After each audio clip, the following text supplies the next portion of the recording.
大暑啱啱過，唔知屏幕前各位老友有冇呢種感覺？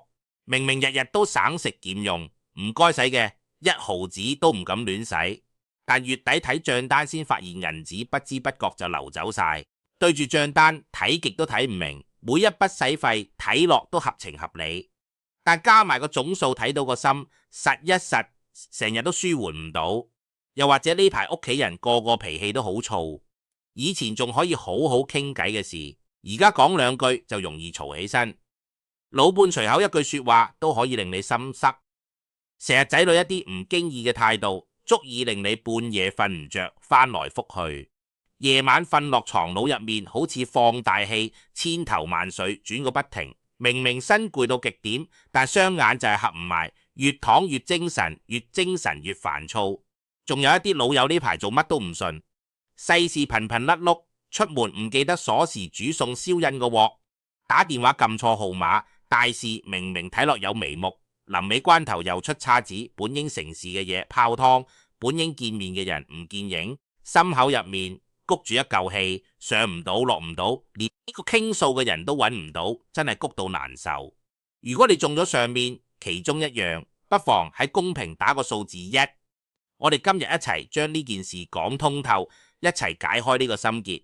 你留低數字，我就知你有認真睇。我哋之間嘅氣場就接通咗，人嘅念頭一轉，自身氣場就會跟住變，運氣自然隨之好轉。不妨試下唔使使1分錢，淨係喐下手指就得。另外，如果你覺得今日講嘅話題啱啱戳中你心事，不妨先點個免費訂閱，再繼續睇。點咗訂閱嘅老友，我哋之間嘅磁場就連通。你每一次入嚟睇我條片，都係為自己積蓄好運。每一次點訂閱，都係將福氣財氣慢慢聚埋自己身邊。好，我哋繼續落去講。其實同大家講句實在說話，你遇到嘅呢啲煩心事，唔係淨係你先會遇到，唔係你命水差，更加唔係你本事唔夠玄學。角度嚟講，大暑一過，天時格局大變，大暑係夏季最後一個節氣，亦都係全年火氣最旺盛、火煞最重嘅時候。乜嘢係火煞？就係天地間彌漫嘅燥熱之氣，佢唔單止令你身體覺得焗熱，仲會搞亂你嘅情緒運程同屋企氣場，令一切變得煩躁、雜亂、阻滯。喺呢個關口，普通人自然容易心力交瘁，有力冇處使，做乜都好似踩喺棉花度發唔出力。不過有件好消息，大家一定要記喺心入面，呢股壓抑燥熱壓到人透唔到氣嘅氣場，好快就會完結。去到8月，天地運程重新洗牌，有3個生肖，不單止可以徹底擺脫上半年啤屈有力難施嘅處境，仲會迎來難得嘅貴人相助，財運亦都會大幅反彈。其中一個生肖下半年嘅財富容量，比起上半年闊幾倍。連佢自己都估唔到究竟係邊3個生肖，千祈唔好劃走，我逐一同大家拆解清楚。不過喺講生肖之前，有2件事，我哋一定要先理清。第一件，呢排火煞之氣到底係點樣拖累大家？你屋企有冇踩中唔吉利嘅佈局？第二件，大暑過後，屋企邊幾個位置一定要整理調整，將局滯嘅氣場理順。呢2件事先處理妥當，先至接得住後續嘅好運。而家我哋將火煞嘅影響拆開，仔細講清楚，大家一邊睇一邊回想下自己屋企嘅情況，甚至可以行入屋四周對峙一番。好多問題唔講唔清楚，一對比即刻就明白。第一樣，火煞暗中損耗精神，令你失眠、精神萎靡。大暑過後呢段時間，大家有冇發覺，就算夜晚氣溫冇咁酷熱，都係瞓唔安穩，一係躺落床好耐都唔瞓得着腦，入面千頭萬緒不停轉，越諗越精神；二係好不容易瞓着，又發好多夢，一幕接一幕，好似連續劇，醒咗之後仲攰過冇瞓頭腦，昏昏沉沉。仲有一啲老友凌晨3、4點準時醒，醒咗之後望住天花板，再都合唔埋眼，就咁乾躺，等到天光。同大家講一件真人真事，我識一位52歲嘅阿姨，以前佢睡眠質素一直好好，但今年大暑前後，佢同我講足足半個月冇一晚可以瞓天光，每晚一躺低，腦入面思緒就停唔到過去，而家將來嘅瑣事全部搞埋一齊，反覆回想佢去睇醫生，醫生話佢身體冇實質毛病，淨係焦慮，但阿姨自己就話明明冇乜大事值得佢憂心。後來我去佢屋企參觀，見到床頭櫃堆滿雜物，遙控器、水杯、藥樽、老花鏡、手機充電線、睇剩一半嘅雜誌，仲有幾樽保健品，塞到滿滿當當，連台燈都冇地方放我，叫佢將床頭櫃清空，只留一杯溫水同一盞細夜燈。3日之後，阿姨打電話俾我，話當晚係半個月以嚟第一次一覺瞓天光，半夜完全冇醒過，呢個係咩道理？玄學上稱之為火擾心神，火煞之氣直擊心神，令思緒無法平靜，心神無法安定。尤其我哋呢個年紀嘅老友，本身陰氣漸衰，陽氣不足，最怕呢股燥熱之火消耗心神，瞓唔好，第二日自然精神差，精神不濟，做事就容易出錯。出錯之後，心入面更加煩躁，心情越燥，夜晚越難入眠，就咁形成惡性循環，將自己困死入面走唔出。大家可以睇下自己間睡房，特別係床頭位置，床頭櫃係唔係堆滿雜物？遙控器、水杯、藥樽、眼鏡、手機、充電線、睇成嘅書，有時仲放零食、剪刀、指甲鉗，乜雜七雜八都有。平時睇落冇乜所謂，但火煞當道嘅時節，床頭堆滿雜物，就等同為火煞添柴，助長燥熱之氣。瞓喺雜物包圍嘅床頭，好似瞓喺堆滿乾柴嘅火爐側邊，心神點樣能夠安定？化解方法，今日返屋企之後，將床頭櫃徹底清理，可以掉嘅掉，可以收納嘅收好，可以擺去客廳嘅就搬出去，只留一盞細夜燈同一杯溫水，杯入面最好裝溫水，唔好凍水。溫水能夠養陰，有助壓制體內燥熱。淨係做呢個小動作，大家不妨試下，3日之內睡眠狀態一定會有改善，床頭清爽，腦入面先至唔會雜亂，思緒清晰，心神先至安定，心神安定自然唔會失眠。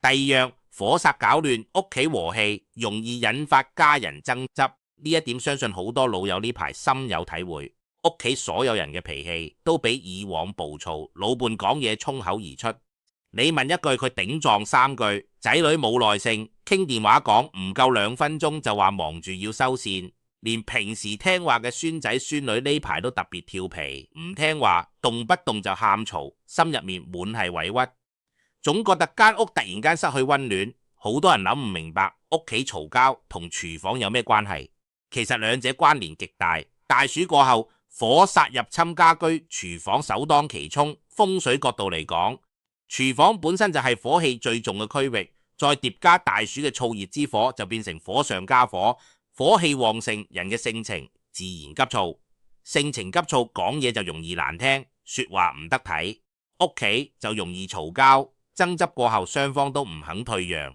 最後所有人都谷住一肚火氣。特別要留意廚房2個關鍵字：爐灶同洗手盤。爐灶5行屬火，洗手盤5行屬水。水火本應相輔相成，但如果爐灶同洗手盤距離太近，甚至緊貼一齊，就唔係互補，反而水火相沖，互不相讓。火煞當道之時，水火相沖最容易引發夫妻口角、家人不和。化解方法2個簡單辦法：第一，喺爐灶同洗手盤中間放一盆綠色植物，綠蘿吊蘭都得，借木氣調和水火衝突。第二，爐灶台面唔好堆積雜物，鑊碗碟用完及時收納，唔好堆喺台面過夜。廚房乾淨整齊，屋企口舌爭執自然減少。大家堅持1個禮拜，連食飯嘅氣氛都會緩和好多。第3樣，火煞克制財運，導致無端破財，存唔到銀紙。呢一點好多老友都會覺得奇怪，天氣燥熱同銀紙有咩關聯？其實當中關係極大。玄學5行理論，火旺克制金，代表錢財實物積蓄。大暑火煞最旺盛嘅時段，烈火直接克制金氣，財運自然早滯。本該到手嘅收入遲唔到，唔該使嘅開支又無端端湧出嚟。好多老友上半年辛辛苦苦儲落嘅積蓄，呢排不知不覺就洗清。一係屋企家電損壞需要維修，冷氣機、熱水爐漏水，水管爆裂；二係自己或者屋企細路身體唔舒服要去診所醫院。三係仔女臨時需要資金周轉，一筆筆開支累加，睇個總數自己都心驚。仲有一個好容易忽略嘅細節就係隨身物件，好多老友中意用大紅色銀包、手機殼、手袋，覺得紅色喜慶吉利。但大暑火煞當道，紅色五行屬火，長期隨身佩戴紅色物件，等同將自己置於烈火之中。火旺黑金銀紙自然守唔住。化解方法，踏入8月之後，隨身物件可以換黑色、藍色、白色、金色。黑色、藍色五行屬水，水能熄火，亦能生金。白色、金色本身屬金，可以補足被烈火克制嘅財氣。淨係換個銀包、手機殼唔需要花費幾多銀紙，大家不妨試下。1個月之後再睇自己日常使費，會明顯穩定落嚟。第4樣，火煞擾亂人際，趕走身邊貴人，呢一點最為隱蔽，亦都最為可惜。好多人踩中呢個禁忌都渾然不覺。我識一位55歲嘅老友，上半年有個難得嘅機會，老同學介紹佢參與項目，唔需要投入資金，淨係出力協助，順利完成，年底就有一筆可觀分紅。但喺對方約佢長談細節，當日佢前一晚先同老伴嘈咗一大場，心口谷住火氣，無處發洩，同對方傾偈，全程黑口黑面，態度冷淡。對方同佢傾咗10分鐘就告辭，之後再冇提起呢個項目。事後佢後悔到極點，同我講，我都唔知當日點解心口舊火氣，點樣都壓唔落。好多老友上半年明明有機會有貴人主動上門相助，但偏偏喺最關鍵嘅時刻出錯，一係自己講嘢唔識分寸，一句失言搞僵人際關係；二係情緒失控，成面寫住唔好惹我，將有心幫扶自己嘅人全部嚇走；三係自身狀態太差，機會擺眼前都把握唔住，事後先恍然大悟，後悔莫及。但世上冇後悔藥，呢啲全部都係火煞擾亂心神導致嘅後果。火煞搞亂心神，情緒自然起伏不定，情緒失控，言行舉止就容易失分寸，言行失當，貴人自然會避開你。大家換位思考，邊個貴人願意主動幫扶脾氣暴躁、說話尖酸、滿面愁容嘅人？換轉係你亦都會避開，係咪？化解方法呢樣唔使使錢，唔使費氣力，淨係記住一個字：忍。於是忍耐3秒，說話到嘴邊先停一停，唔好脫口而出。越覺得心口火氣上湧，越要深呼吸，將浮躁之氣沉落心底。你多忍耐一刻，貴人就靠近你一步；你隨便發洩火氣，貴人就退開3步，當中得失大家心中有數。好，上面4樣火煞帶嚟嘅損耗隱患，我已經全部講重咗。如果你發現自己屋企中咗其中1樣，甚至好幾樣，唔使慌張，亦都唔好怪責自己。大暑火煞係天時氣場變化，天時影響所有人，唔係淨係你先會遇到落嚟呢一部分。我教大家調整屋企氣場，打破燥熱阻滯嘅困局。第一處，客廳設補水局，平息全屋燥氣。客廳係全屋氣場核心，亦都係屋企人停留最耐嘅區域。火煞當道之時，客廳最容易積聚燥熱濁氣。大家行入客廳，如果覺得焗悶，心入面唔舒暢，坐唔定就代表呢間客廳氣場紊亂。調整方法，喺客廳東南角擺放一杯清水。東南方位係傳統風水財位之一，清水可以滋潤財位，平息全屋燥熱之氣，同時激活財氣。呢杯水唔需要講究名貴器皿，透明玻璃杯就得，一定要乾淨整潔。每日更換一次清水，保持水質清澈。重點留意水嘅狀態，水杯要裝滿，唔好半杯水。水質要潔淨，唔好渾濁。擺好之後，大家再行入客廳，親身感受下，心情同空間氛圍都會舒緩好多。仲有一點要留意，如果客廳入面有枯黃綠植，特別係大盤花草葉片發黃、葉尖乾枯爛根，一定要及時處理。枯黃植物喺風水入面稱為敗運之物，唔單止唔能夠招財，仲會持續散發衰敗濁氣。可以救活嘅就修剪打理，無法救活嘅就果斷掉棄，唔好捨不得。一盆枯死嘅植物擺喺客廳，比起空無一物，仲要阻滯運程百倍。第2處，玄關設吸金局，守住入門財氣。玄關係全屋氣口，係每日外界氣流入屋嘅第一道關口。亦都係財氣貴氣入屋嘅必經之路。玄關打理妥當就係你屋企嘅聚寶盤，如果雜亂不堪就會變成漏財缺口。一開門第一眼見到嘅物件，直接決定你全日嘅氣場基調。如果玄關堆滿鞋遮、快遞盒、膠袋，每日一開門就見到雜亂堆積，財氣貴氣自然唔願意入屋。財神行到你屋企門口，見到入面雜亂不堪，都會轉身離開。調整步驟第一步，將玄關徹底清理唔常着嘅鞋，全部收入鞋櫃、快遞盒，拆完即刻吊雨遮整齊掛好，地板拖乾淨，門口地墊拍打走灰塵。第二步，喺玄關顯眼位置擺放一盞暖黃色細夜燈，燈具喺風水入面代表光明，玄關有光亮，寓意前路光明，家宅興旺。呢盞燈夜晚開住，日頭熄咗就得，淨係呢個小動作能夠守住嘅財氣遠超大家想象。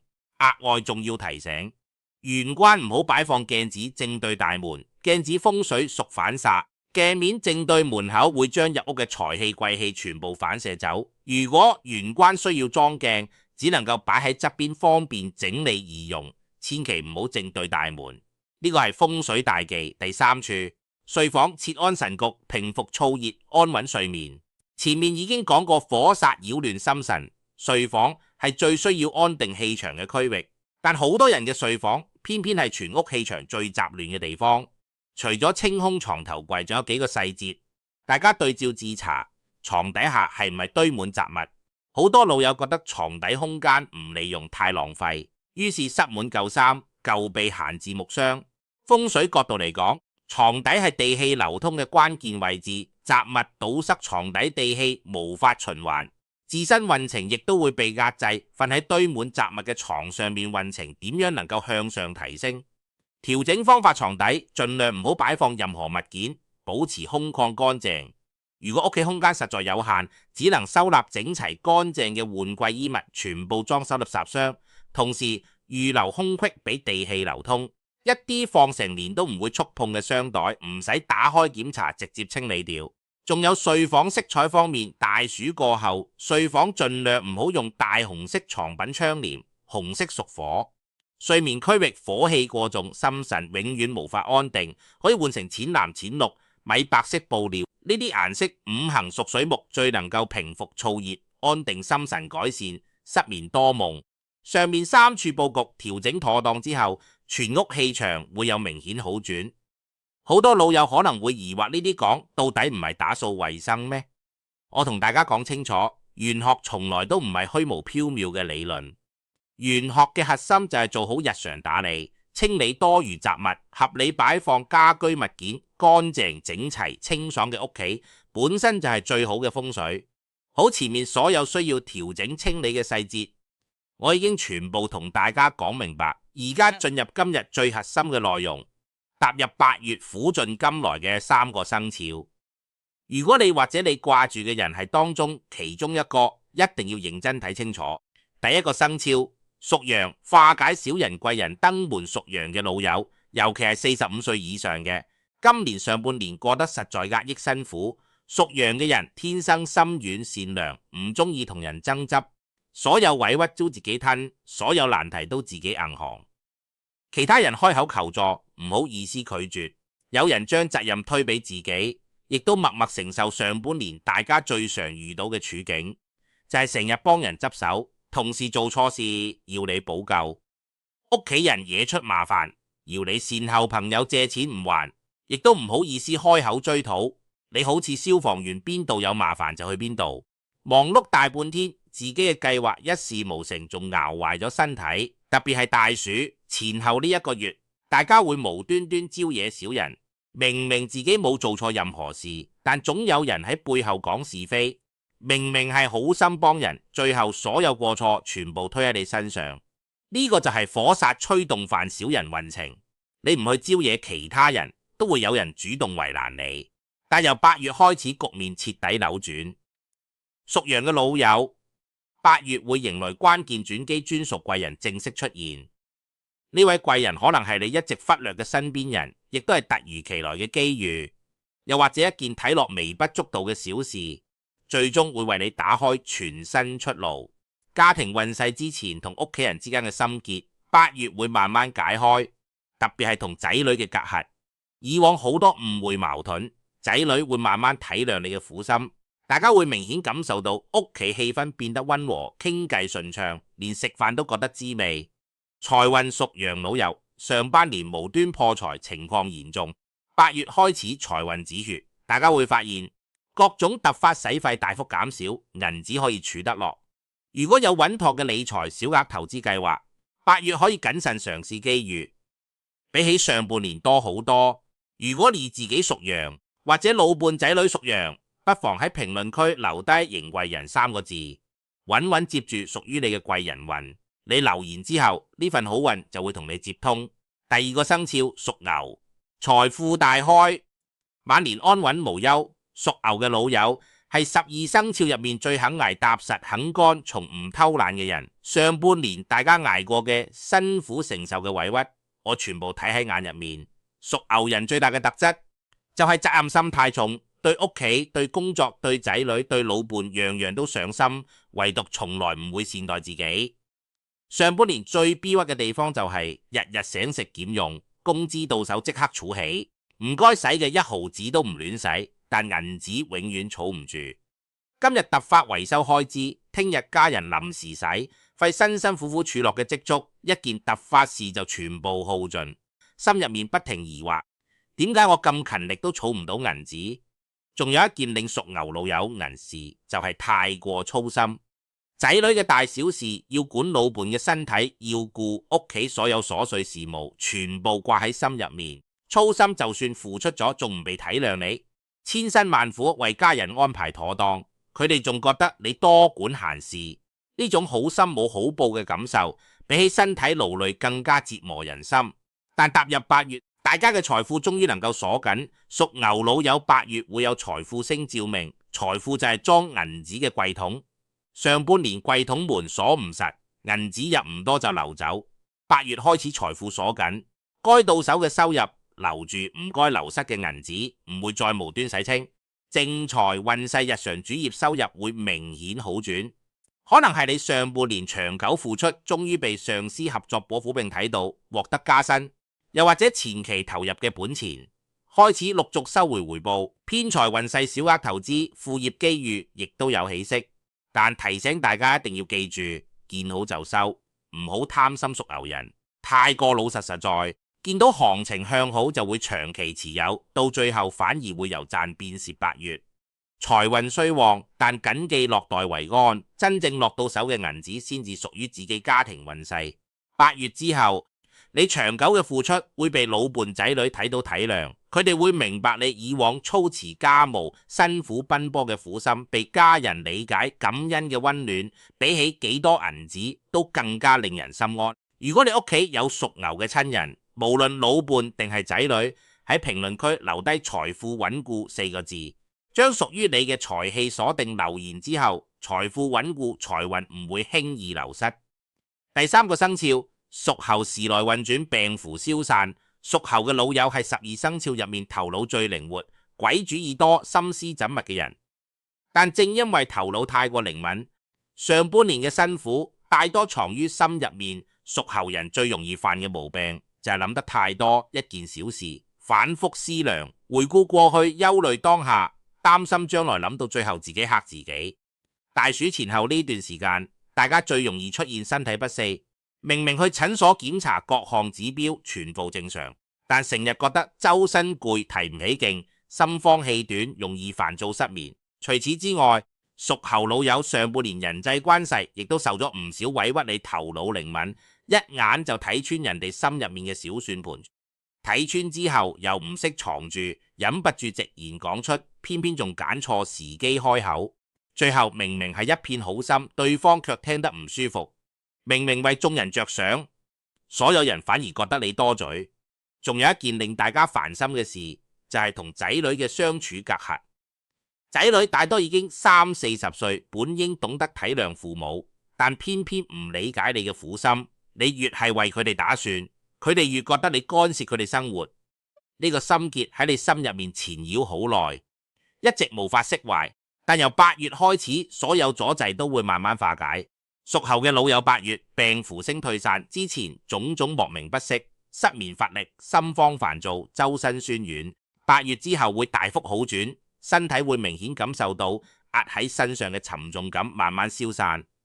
朝早起身唔會再覺得攰，食飯有胃口，出門願意同人傾偈打招呼，呢啲都係病符退散最直觀嘅體現。心境好轉，隨之而來最大嘅好處就係唔再同自己較勁。屬猴人最大嘅攰唔係外界嘅繁瑣事務，而係腦入面千頭萬緒，雜念不停。8月開始紛亂思緒會慢慢平靜，好多糾結好耐嘅事會突然間諗通釋懷。你會明白好多執着嘅瑣事，其實根本唔值得掛喺心入面。財運屬猴老友，8月財運以暗財為主。乜嘢係暗財？唔係日常固定工資獎金，而係旁人介紹嘅新機遇被忽略嘅資源。之前鋪墊嘅人脈突然間帶嚟收益，呢啲財運來得低調唔張揚，但累積起身數目可觀。只要保持心態平和，多留意身邊機遇，呢份暗財唔會輕易走掉。身體健康、心境舒暢先係晚年最大嘅福氣。如果你自己或者屋企親人屬猴，喺評論區留低病符退散4個字，接住屬於你嘅平安健康留言之後，就係為自己儲存心安福氣。上面3個生肖已經全部拆解完畢。屬羊、屬牛、屬猴嘅老友，恭喜大家迎來轉機。如果唔喺呢3個生肖入面，又或者你掛住嘅親人唔喺當中，唔好覺得同自己無關。天地天時對所有人都公平，只係每個人轉運嘅方式各有不同。落嚟同大家講3件事，任何人都可以做，做完一定會有改善。第一件，心存善念，出言溫和，積攢自身福報氣場。當你心存善意，自身氣場會打開，充滿吸引力，身邊人自然願意親近幫扶你。呢啲就係貴人運。如果心入面滿係怨氣，自身氣場充滿排斥感，就算貴人行到你面前，亦都難以停留。晚年福報唔係靠儲幾多銀紙，而係積攢幾多人心善意。由今日開始，每日同老伴講一句暖心說話，同仔女講一句肯定鼓勵嘅說話，同鏡入面嘅自己講一句打氣說話，堅持1個月，親身感受屋企自身運勢嘅變化。第二件，飲食祛濕，夏末養陰，身體通順運程，先至順暢。大暑過後，天時由酷熱慢慢轉入初秋，呢個季節轉換關口，最容易損耗人體陰氣。我哋呢個年紀體內陰氣本就逐步衰減，再被夏日燥熱消耗，容易出現口乾舌燥、排便不暢、心煩失眠。日常飲食可以多似3樣食材：綠豆、冬瓜、百合，清熱祛濕，安神靜心。堅持食用1個禮拜，身體狀態會明顯舒緩。仲要多飲溫水，千祈唔好長期飲凍飲。凍水會將寒氣鎖喺體內，溫水先能夠將體內濕氣燥熱排出體外，體內通順運程自然順暢無阻。第3件，整理屋企雜物，等同梳理自己雜亂人生。屋企堆滿雜物嘅人，腦入面思緒大多雜亂無章，屋企塵埃堆積，自身運程亦都阻滯難行。每日花10分鐘調棄一件唔再需要嘅物件，舊衫、空盒、過期調味料，乜嘢都得，堅持30日，屋企會少30樣閒置雜物，騰出嘅空間就係新好運停留嘅位置。最後同屏幕前各位老友講幾句掏心說話，我哋都去到呢個年紀，前半生嘅風風雨雨全部經歷過，該嚟嘅辛苦回過，該承擔嘅責任承擔晒，後半生係時候放鬆身心，安享安穩日子。無論你而家正經歷何種難處，心入面有幾多放不下嘅心事，都請大家相信天時不斷流轉，運程亦都會隨之轉變。冇跨唔過嘅難關，只係好運尚未到臨。如果大家覺得今日分享嘅內容有幫助，不妨將呢份好運轉發俾你最掛住嘅人，讓佢知道你一直有心記掛。呢份真摯心意比起任何物件都更加珍貴。最後我哋喺評論區約定一件事，將你同掛住之人嘅生肖留低，順帶寫一句對8月嘅期許。等到8月來臨，大家再翻嚟睇今日留言，我哋一齊驗證今日講嘅轉運機遇到底能否兌現。我相信到時候大家都會笑着翻嚟話，講得冇錯，好運真係到咗。祝願睇到呢度每一位老友事事順境，合家和睦，身體健康，晚年安穩無憂。我哋下條片再見。